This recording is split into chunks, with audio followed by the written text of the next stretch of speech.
अपने भाई उतथ्य की पत्नी बलपूर्वक गर्भाधान किया। बृहस्पति जी ने छोड़ दिया और उतथ्य जी ने स्वीकार नहीं किया, तो तुरंत आकाशवाणी हुई, हे दुष्यंत, ऐसे शब्द नहीं।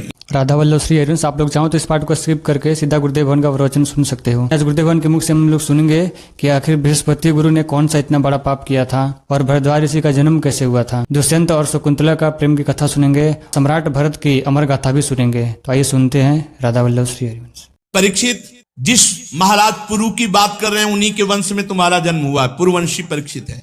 इसी वंश के वंशधर बड़े राजर्षि ब्रह्मर्षि हुए हैं। पुरु का जन्मेजय, जन्मेजय का प्रचीनवान, प्रचीनवान का प्रवीर, प्रवीर का नमस्यु, नमस्यु का पुत्र हुआ चारुपद, चारुपद से सुद्यु, सुद्यु से बहुगो, बहुगो से संयाति, संयात से अहयाति और अहयात से रौद्राक्ष। विश्वात्मा प्रधान प्राण से जैसे 10 इंद्रियां होती है, वैसे घृताची अप्सरा के गर्भ से रौद्राश्व के 10 पुत्र हुए। ऋतेयु, कुक्षेयु, स्थंडलेयु, कृतेयु, जलेयु, संतेयु, धर्मेयु, सत्ययु, व्रतेयु और बनेयु। परीक्षित, उन्हीं से ऋतेयु का पुत्र हुए रंतिभार। रंतिभार के 3 पुत्र हुए, सुमति, ध्रुव, अप्रतिरथ। और अप्रतिरथ का पुत्र हुआ कर्ण। कर्ण ऋषि का मेधातिथि, मेधातिथि के प्रष्कर्ण आदि ब्राह्मण हुए। और सुमति का पुत्र रैभ्य और रैभ्य के दुष्यंत हुए। एक बार महाराज दुष्यंत वन में सैनिकों के साथ शिकार खेलने के लिए गए हुए थे, तो पास में कर्ण ऋषि का आश्रम था। तो ऋषियों के आश्रम में प्रवेश होने की मर्यादा थी। कोई भी सैनिक नहीं, कोई भी अस्त्र शस्त्र नहीं, और कोई ताज नहीं और कोई पादुका नहीं। साधारण वेश में महाराज दुष्यंत 2 अंगरक्षकों के साथ। और उस समय कर्ण ऋषि आश्रम में थे नहीं। उस समय एक सुंदरी देवी जो लक्ष्मी के समान अंग कांति वाली, जिससे पूरा आश्रम जगमगा रहा था, उसे देख करके दुष्यंत जी मोहित और घबरा गए। शकुंतला, मेनका की पुत्री। मेनका भगवान विश्वामित्र जी के संसर्ग से ये शकुंतला का प्रादुर्भाव हुआ था, जिसका कर्ण ऋषि ने पालन पोषण। और कर्ण ऋषि कहीं गए हुए थे, तो आश्रम में देवी शकुंतला को देखा, जो देवी स्वरूप है। मोहित हो गए, भयभीत हो गए। भयभीत इसलिए हो गए कि ऋषि का अपराध बन जाएगा। वो मोहित हो गए। भगवान का विधान, बहुत नम्रता पूर्वक अंदर गए और हाथ जोड़कर बातचीत की, मैं कर्ण ऋषि से मिलने आया हूं, महाराज तो नहीं। शकुंतला को देखने से दुष्यंत जी के हृदय में भाव बदल गया। उनका, देवी मैं साफ आपसे कह रहा हूं, आज तक मेरा मन कभी किसी को देखकर विकार युक्त नहीं हुआ। क्षमा चाहता हूं, आपको देखकर ऐसा विकार युक्त हो रहा, मानो आप हमारी पत्नी बनेंगी। तो मुस्कुराते हुए शकुंतला जी ने कहा, कमल दल के समान सुंदर नेत्र वाले, आप हमारा परिचय भी तो जानते हो। मेरे हृदय का आकर्षण आपके प्रति हो रहा है, इसका मतलब कोई दैवी विधान है, क्योंकि दोनों पवित्र हैं। मैं स्पष्ट आपसे कहना चाहता हूं कि पूर्ववंशियों का चित्त कभी अधर्म में नहीं झुक सकता, और मेरा मन तुम्हारी तरफ आकर्षित हुआ। तो शकुंतला ने कहा, मैं विश्वामित्र की पुत्री हूं।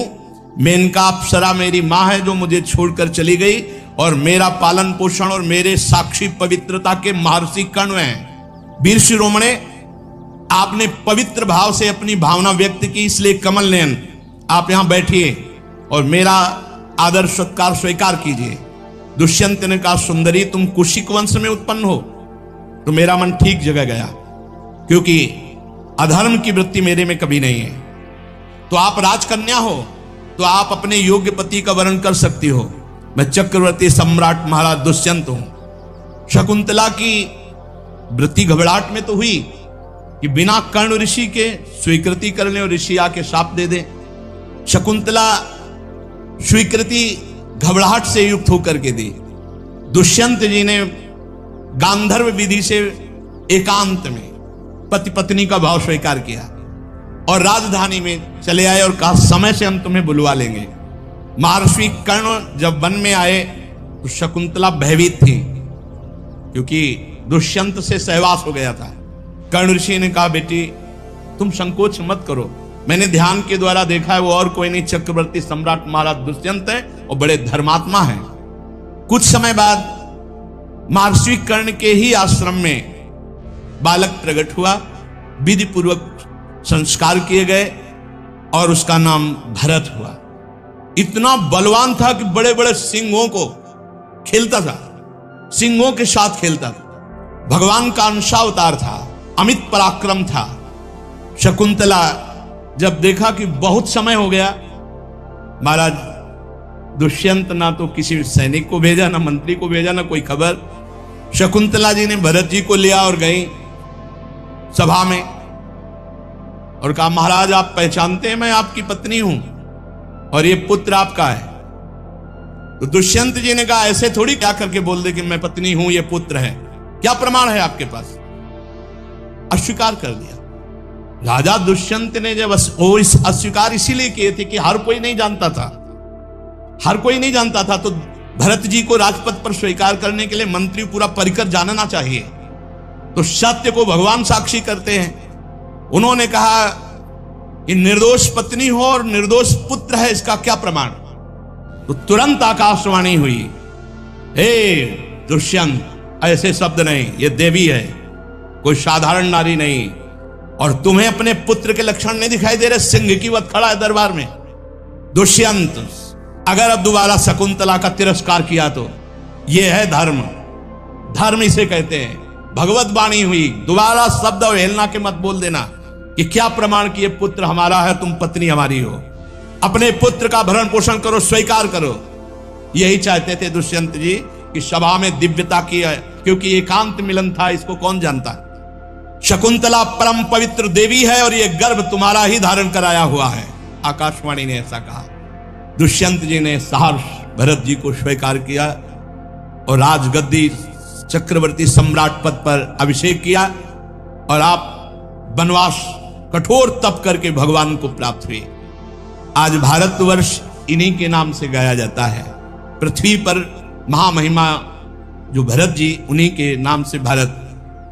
उनके दाहिने हाथ में सुदर्शन चक्र का चिन्ह था, पैरों में कमल कोश था और महाराज्याभिषेक की विधि से उनको राजपद पर अभिषिक्त किया गया। भरत ममता के पुत्र दीर्घतमा मुनि को पुरोहित बनाकर गंगा तट से गंगा सागर गंगोत्री तक 55 पवित्र अश्वमेध यज्ञ किए। यमुना तट से प्रयाग तक, यमुनोत्री तक 78 अश्वमेध यज्ञ किए। बड़े महात्मा पुरुष थे। यज्ञों की धनराशि से तृप्त कर दिया ब्राह्मणों को। दुष्यंत कुमार भरत यज्ञी अग्नि स्थापन बड़े उत्तम, करोड़ों अरबों गौओं का दान। 1000 ब्राह्मण में से प्रत्येक ब्राह्मण को एक एक बद्ध गौएं, 13,084 ये गौएं एक एक ब्राह्मण को, और 33, 55 और 78, 55 और 78 कितने हैं? हाँ, ऐसे ब्राह्मणों को स्वर्ण से जटित घोड़े प्रत्येक ब्राह्मण, और 133 अश्वमेध यज्ञ किए। समस्त नरपतियों को असीम आश्चर्य में डाल देने वाले महाराज दुष्यंत पुत्र भरत हुए। उन्होंने भगवान श्री हरि को गुरु के रूप में वर्ण करके उनकी प्रसन्नता के लिए यज्ञ की। यज्ञ में एक कर्म मशनार होता है, उसमें भरत जी ने सुवर्ण से विभूषित श्रेष्ठ दांतों वाले 14 लाख हाथी ब्राह्मणों को दान किए। भरत जी ने जो महान कर्म किया वो न पहले कोई राजा कर सका और न आगे कोई कर सकेगा।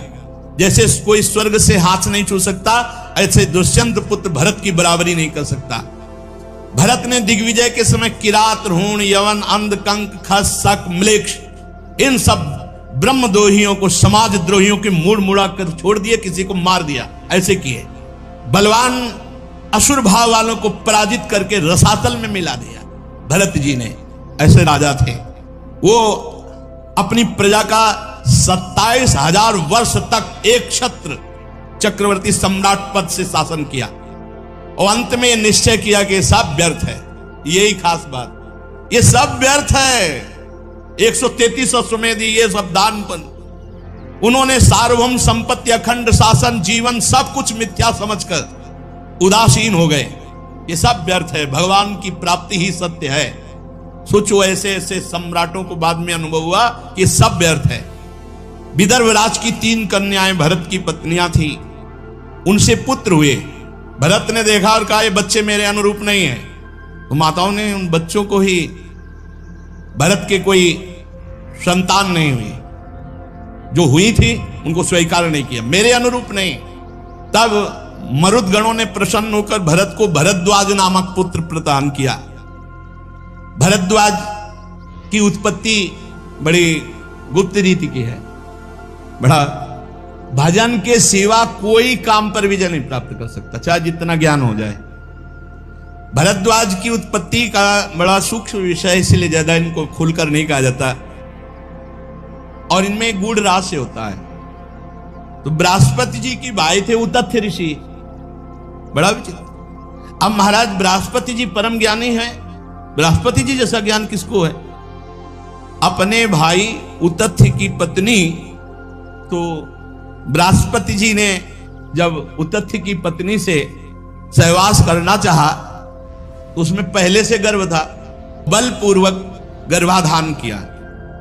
ये देव उत्पत्ति है। उतथ्य जी की पत्नी का नाम ममता था, वो बहुत भयभीत हो गई। उस समय जो पुत्र हुआ भरद्वाज, उनका नाम हुआ भरद्वाज ऋषि, परम पावन महात्मा। अब ये साधारण क्रियाएं तो है नहीं ना, देव उत्पत्ति है। महापुरुष भरद्वाज जी ऋषि, भरद्वाज ऋषि के गोत्र चलते हैं।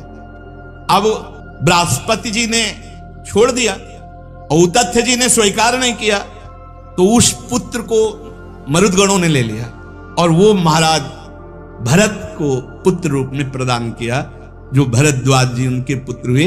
इस तरह से मरुदगणों के द्वारा पालित भरद्वाज ऋषि का भरत जी का पुत्र बनना और भारत की नींव भरत जी से, और ये महान धर्मात्मा पुरुषों के पावन चरित्र सुनकर यही निर्णय है, अगर जीवन में भजन नहीं भगवान का तो सब बेकार है, और भजन नहीं है तो ऊपर से लेके नीचे तक हाहाकार मचाए हैं ये विकार, काम, क्रोध, लोभ, मोह, मद, मत्सर।